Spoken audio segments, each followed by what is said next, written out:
Craig Foss.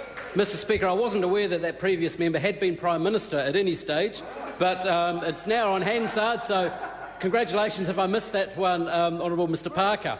Mr Parker, the New Zealand financial crisis began 1 year before the global financial crisis. The global financial crisis made the economy and the status and the conditions that this government inherited even worse. But the problems in New Zealand, the New Zealand financial crisis, actually started 1 year, the recession here started 1 year before the global financial crisis. And as we know from 2005 in particular, the tradable sector of the New Zealand economy, the real economy, the bit that creates real jobs, has been in recession since about that time, Mr Speaker, since about that time, and the other things that this government is all about changing.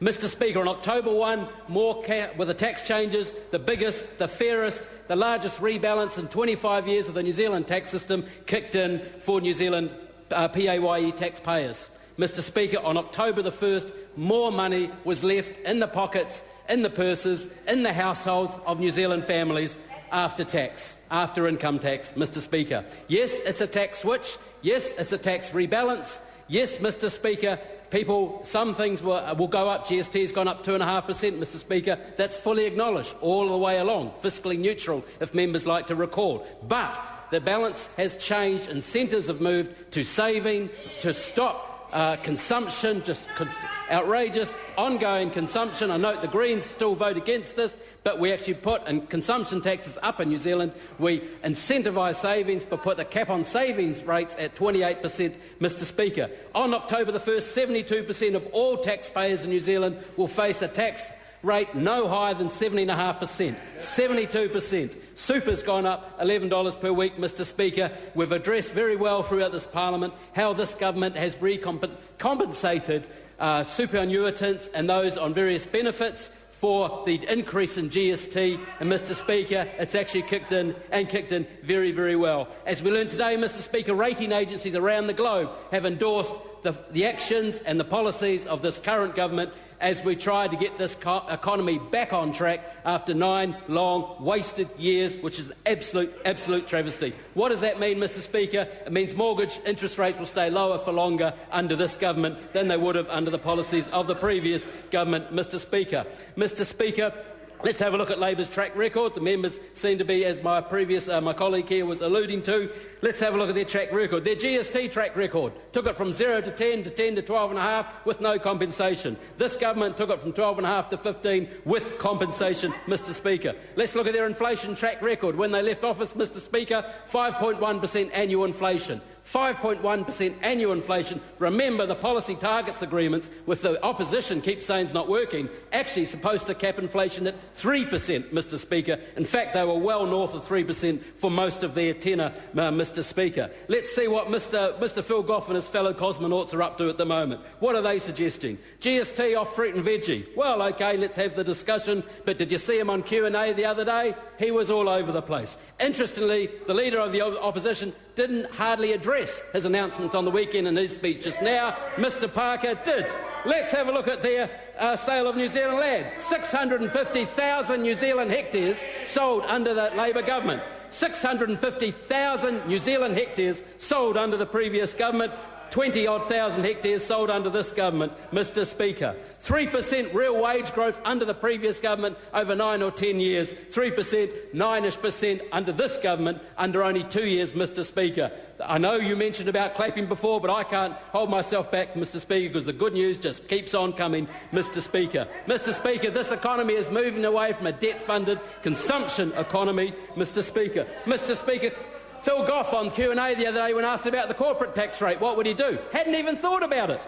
Hadn't even thought about the implications of his announcement for the 25% thresholds, Mr Speaker. Mr Speaker, this government's doing all it can to stop, to change course, to arrest the juggernaut of debt, of consumption, of unfocused spending, of non-measurable outcomes of the previous government, Mr Speaker. We've rebalanced the economy. We've put incentives back into families, to this economy, to them to make their decisions in the household, to save, to pay off their mortgage, to not to increase debt, and actually the macro statistics say it right now, Good on you, New Zealand. You're doing the right thing. It makes it hard right now, but you are doing the right thing for this economy in the medium-long term to remove your vulnerabilities. Thank you, Mr Speaker. Sue Kedgley. Mr Speaker. Thank you, Mr Speaker. The Green Party strongly supports the Fairness at Work Day of Action and the thousands, hundreds of thousands of workers who took part in rallies right around New Zealand. Now, for these workers, there has been no good news, as the previous speaker said, only bad news. They have witnessed a sustained and deliberate attempt by the government to undermine and weaken unions, to chip away at workers' rights and to tilt the playing field in favour of employers.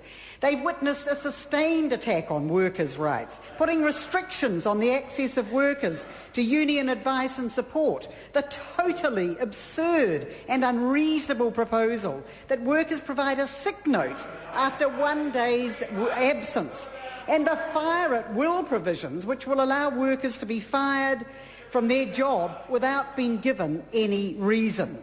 All these workers are demanding is fairness in the workplace.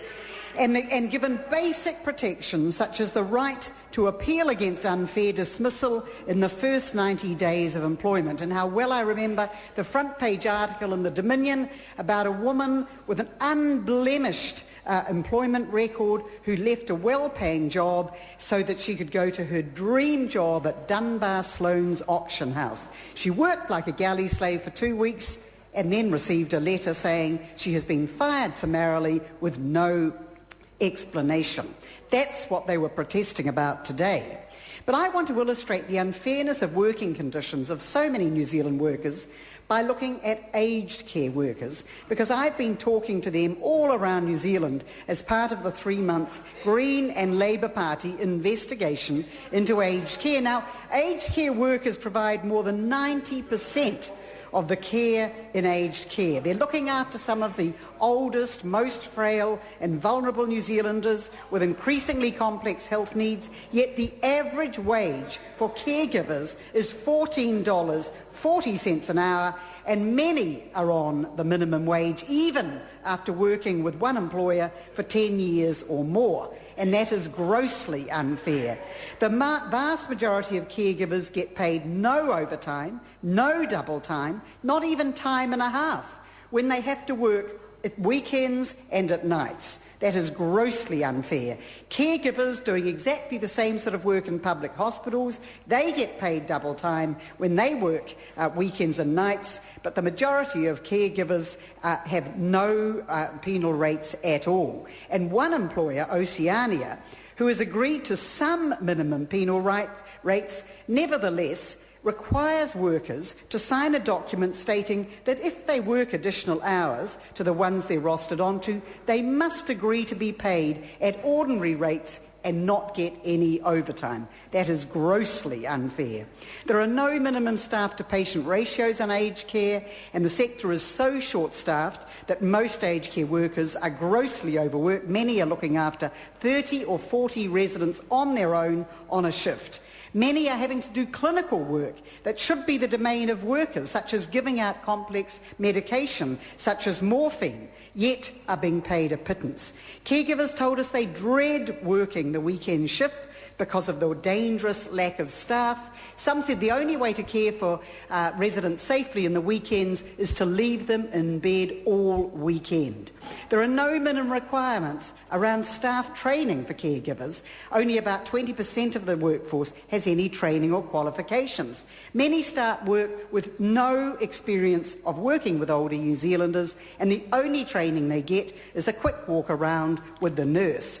If they want to get training, most have to pay for it themselves, which is grossly unfair, and they're seldom given any additional pay for the increased qualifications or experience that they do accumulate, which is also grossly unfair. Now, we heard many shocking stories of abuse and neglect, But many of them were caused really by the shortage of staff in the sector. We were told about residents who become incontinent because there literally aren't enough staff on duty to toilet residents regularly. That is shocking. We were told of residents who lose their mobility because there aren't enough staff to walk them regularly. That is shocking. We were told that many residents get left in front of television all day or in bed all weekend because there are no staff to care for them properly.